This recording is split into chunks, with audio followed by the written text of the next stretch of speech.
Ce programme vous est offert par Illico Cash.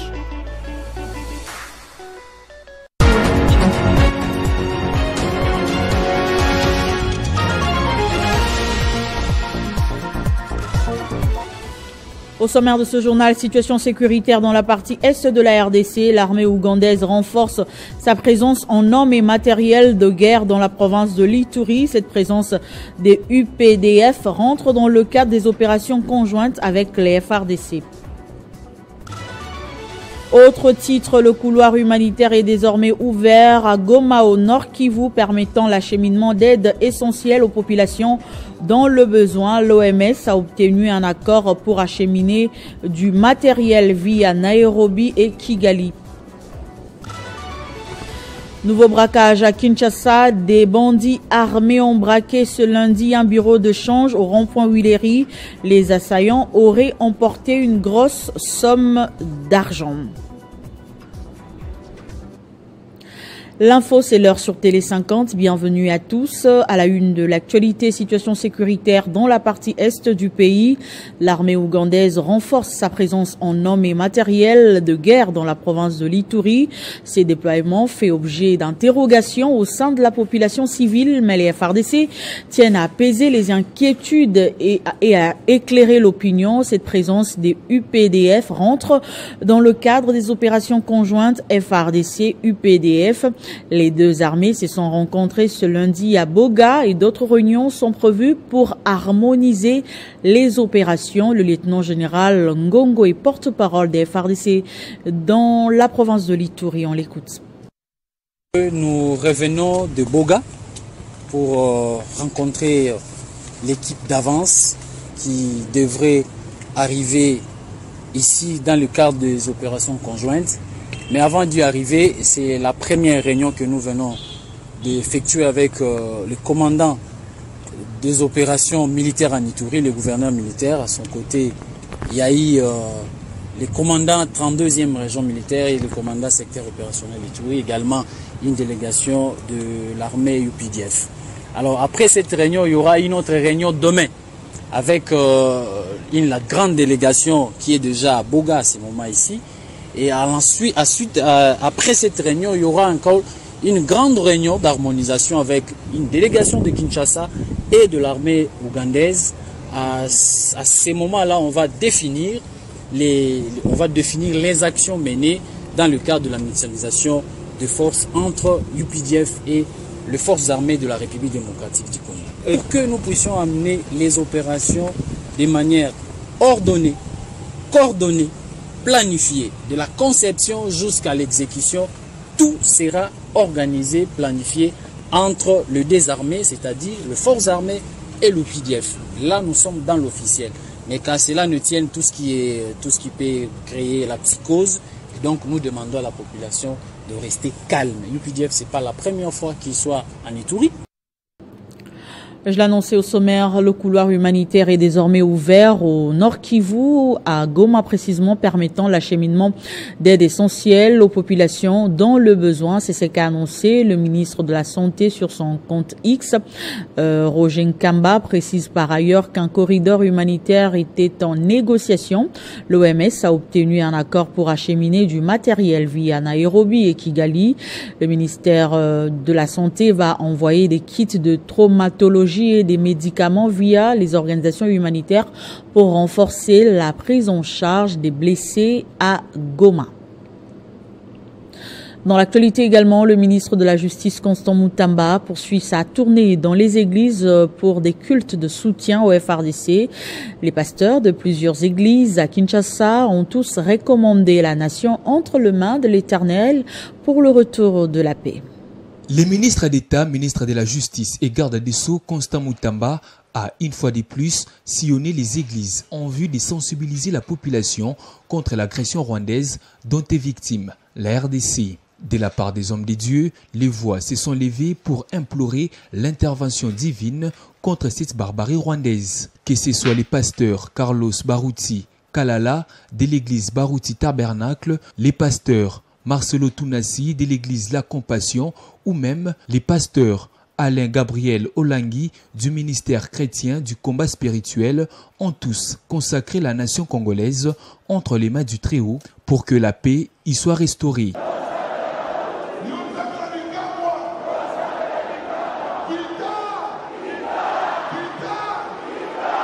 Prie pour le Congo, prie pour ta nation, refuse le massacre, refuse cette guerre injuste. Prie que Dieu fortifie notre gouvernement, fortifie nos militaires. Pour notre nation, pour l'école de mission, pour notre pays, pour la mort de la mission, pour notre patrie, pour l'école de mission, implorer la paix. Pour son compte, le patron de la justice est resté cohérent. Il a, dans chacune de ses prises de parole, prêché le patriotisme et l'unité nationale en conformité avec la vision du chef de l'État, Félix Antoine Tshisekedi Tshilombo.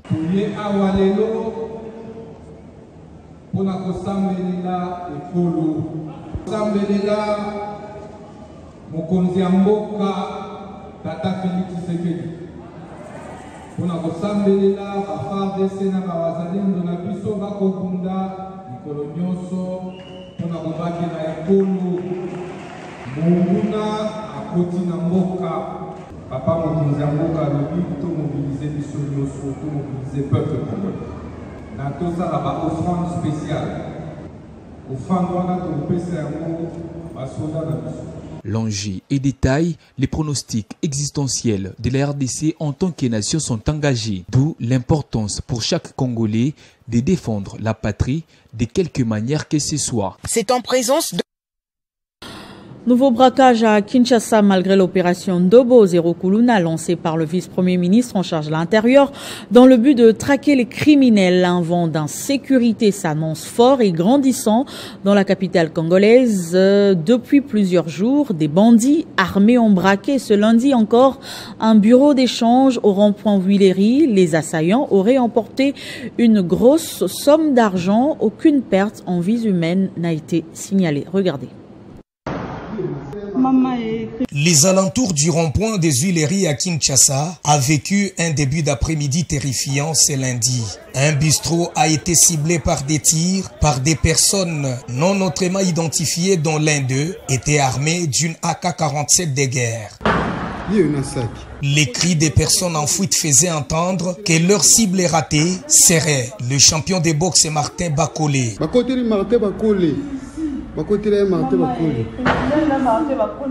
Du quartier Kisenso à Lingwala, Makala et Limete, pour ne citer que ces coins, les braquages se vivent au quotidien.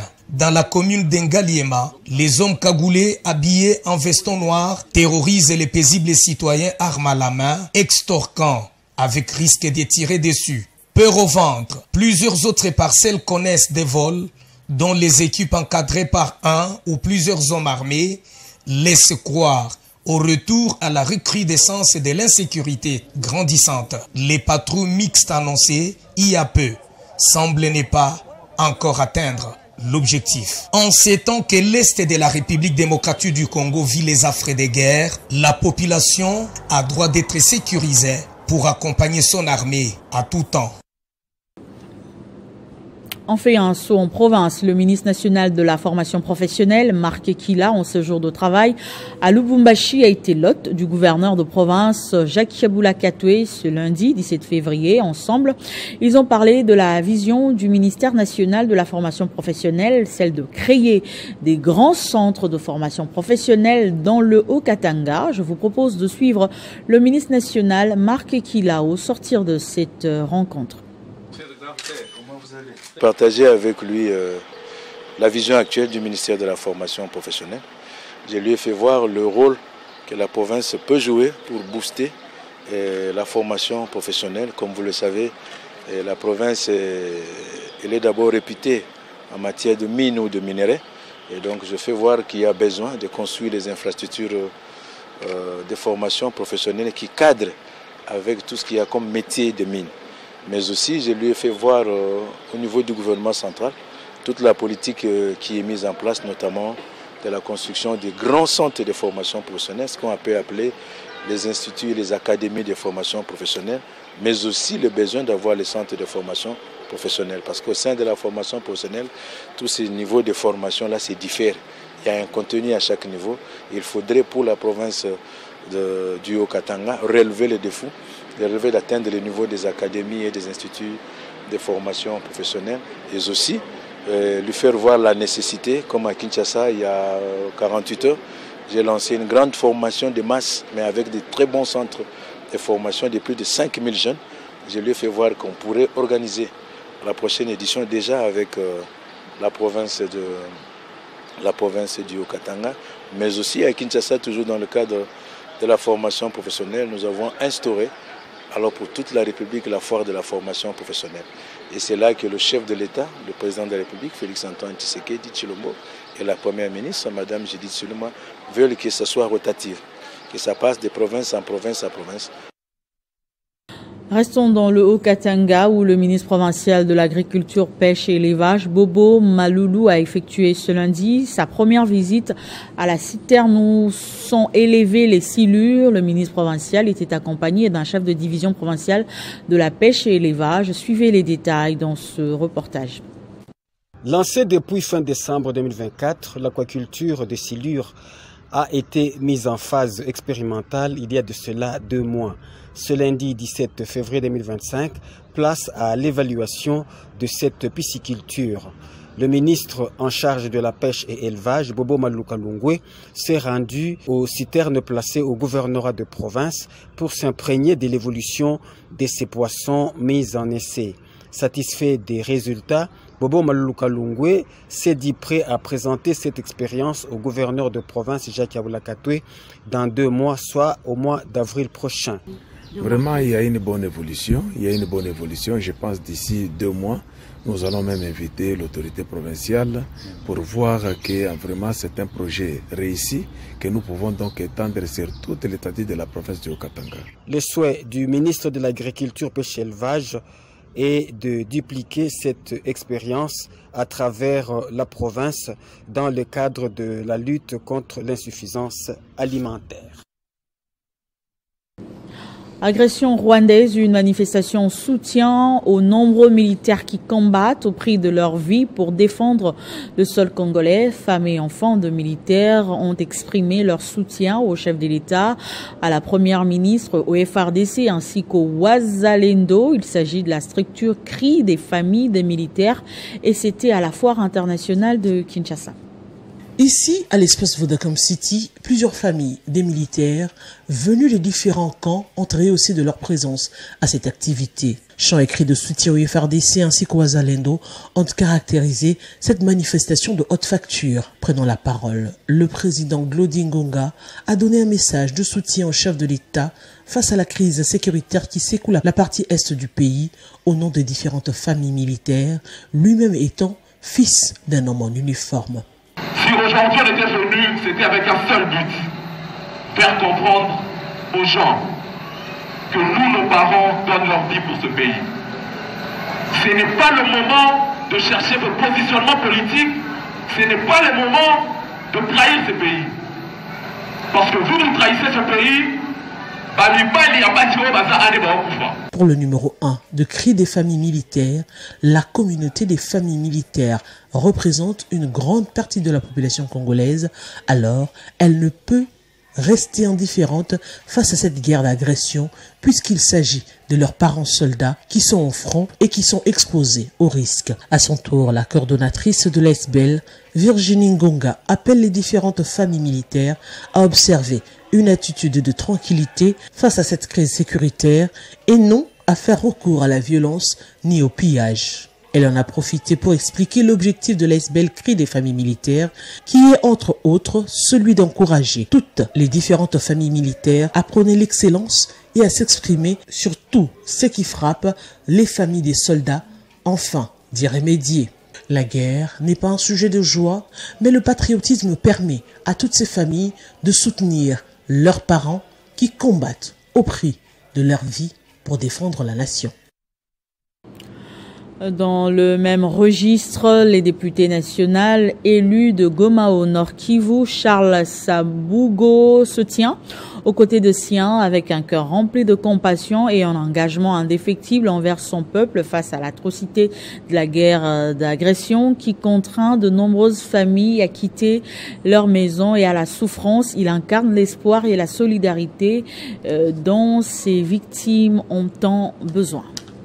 En véritable père et protecteur de sa communauté, il ne cesse de soutenir ses compatriotes déplacés, leur offrant non seulement une aide matérielle, mais aussi un réconfort moral inestimable.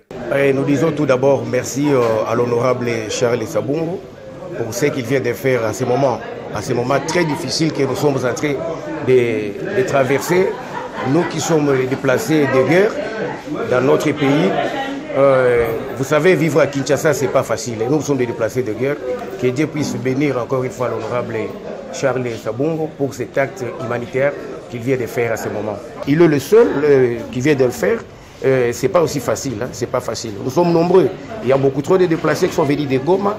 Il y a d'autres familles qui sont restées là-bas. Je vous dis que c'est pas facile, c'est que nous sommes en train de mener ici à Kinshasa. Grâce à sa générosité des vivres ensemble, tels que de sacs de farine, du riz, des enveloppes d'aide et bien d'autres produits des premières nécessités ont été distribués aux déplacés vivant à Kinshasa. Mais son combat ne s'arrête pas là. Avec une détermination sans faille, il interpelle les plus hautes instances de l'État.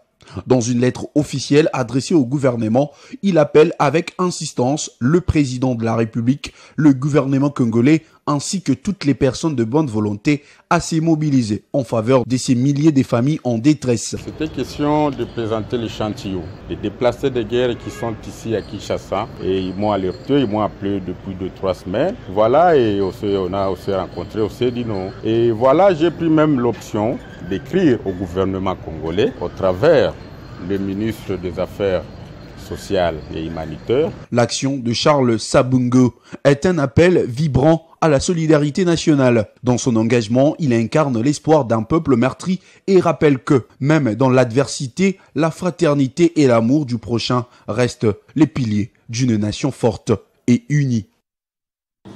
Agression rwandaise à Kananga, l'interfédération de l'Union pour la nation congolaise UNC dans la province du Kasaï central a organisé une campagne de collecte de fonds en faveur des FARDC dimanche 16 février.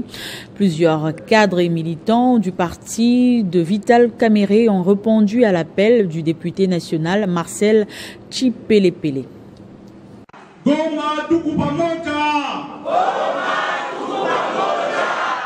Ils ont répondu favorablement à l'appel patriotique lancé par le président de la République, Félix-Antoine Tshisekedi. Sur initiative du député national Marcel Chipepele Ntumba, les cadres et militants du parti politique Union pour la nation congolaise interfédérale Kasaï central ont procédé ce dimanche à la collecte de fonds pour soutenir les forces armées de la RDC au front à l'est du pays et les populations victimes de l'agression rwandaise sur le sol congolais. Cette activité du parti cher à Vital Kamerhe a connu un grand succès à Kananga. La journée a été également marquée par l'adhésion de plusieurs personnalités, dont les chefs coutumiers. Prêchant par l'exemple, Marcel Chipepele a motivé les siens à poser un acte de solidarité, chacun selon ses possibilités. L'élu des Kananga a appelé la population du Kasaï en particulier et celle de la RDC en général à l'unité pour faire face à l'ennemi rwandais et ses supplétifs. Ces fonds récoltés seront directement remis au comité de la Caisse provinciale de fonds de solidarité en faveur des FARDC, initié par le gouverneur de cette province. C'est toujours au service du peuple.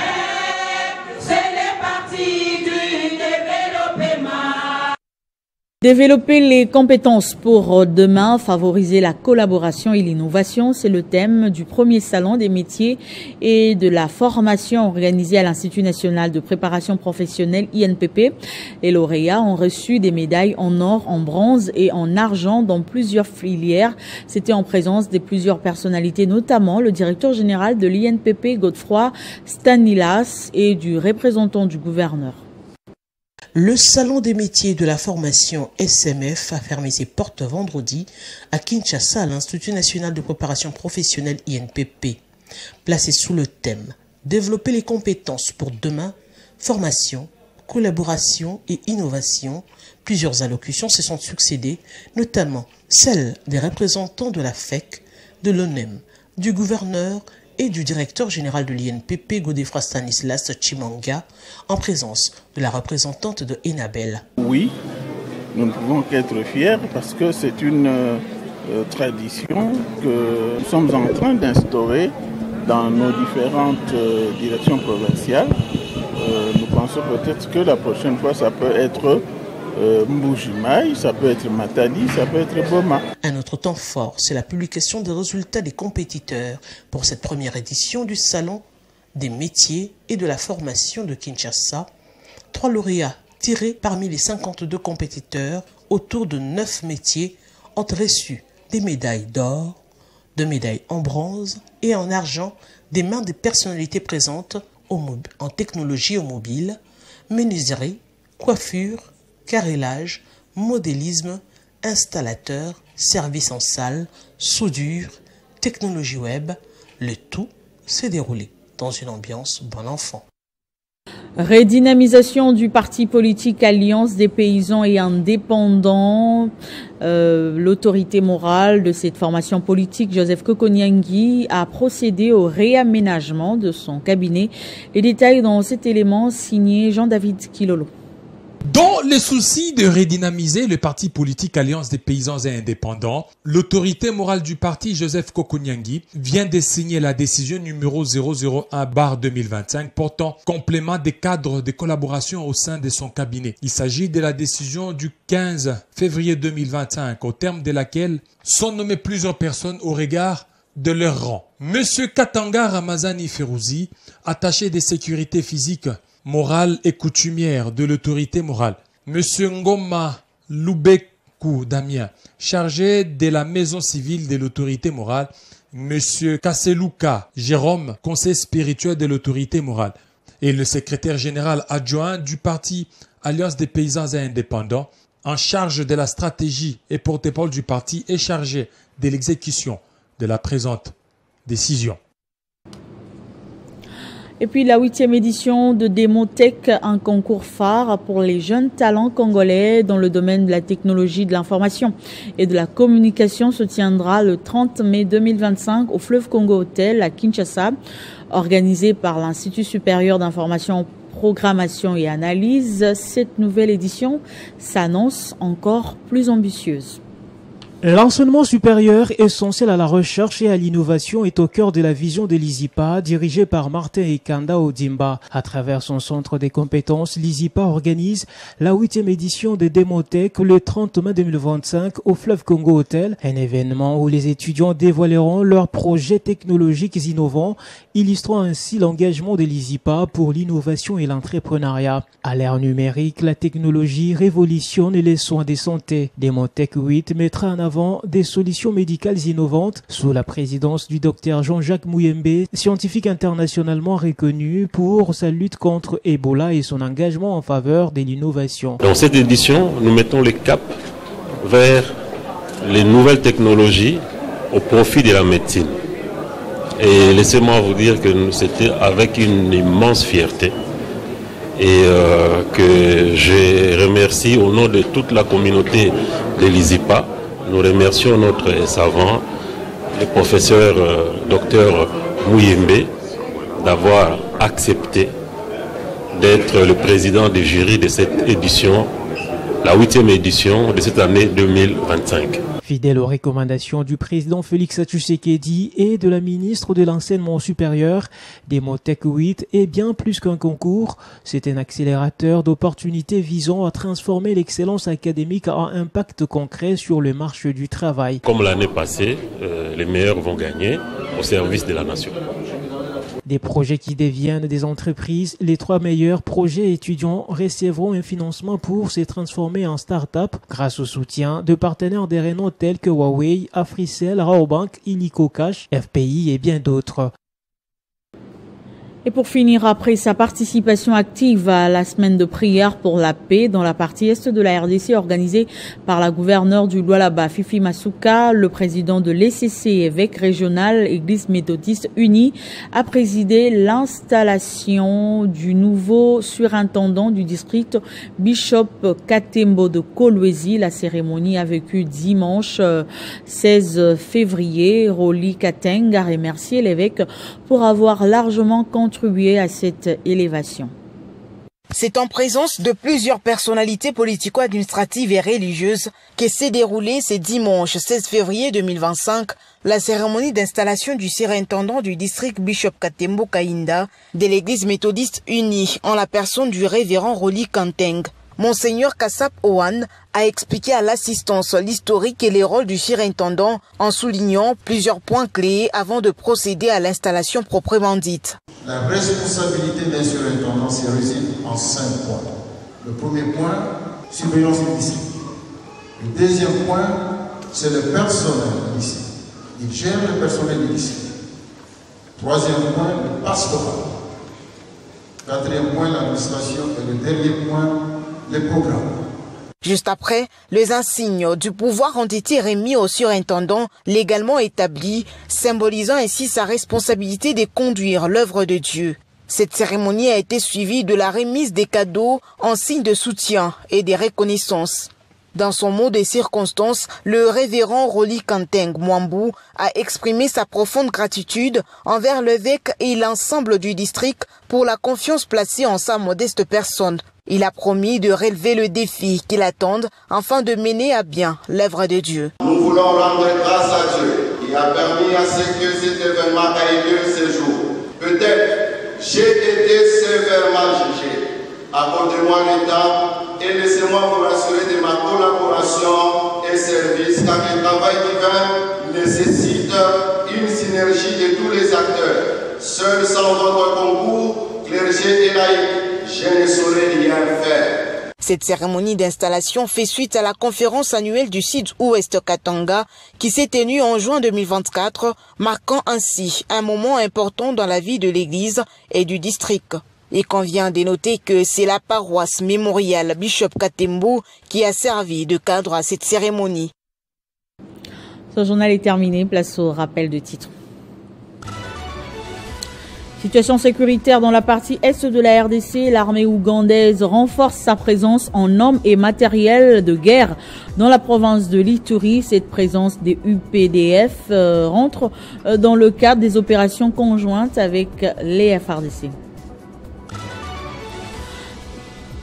Le couloir humanitaire est désormais ouvert à Goma, au Nord Kivu, permettant l'acheminement d'aide essentielle aux populations dans le besoin. L'OMS a obtenu un accord pour acheminer du matériel via Nairobi et Kigali. Nouveau braquage à Kinshasa. Des bandits armés ont braqué ce lundi un bureau de change au rond-point Villery. Les assaillants auraient emporté une grosse somme d'argent. C'était l'essentiel de l'actualité. Merci de votre attention soutenue et surtout restez fidèles au programme de Télé 50.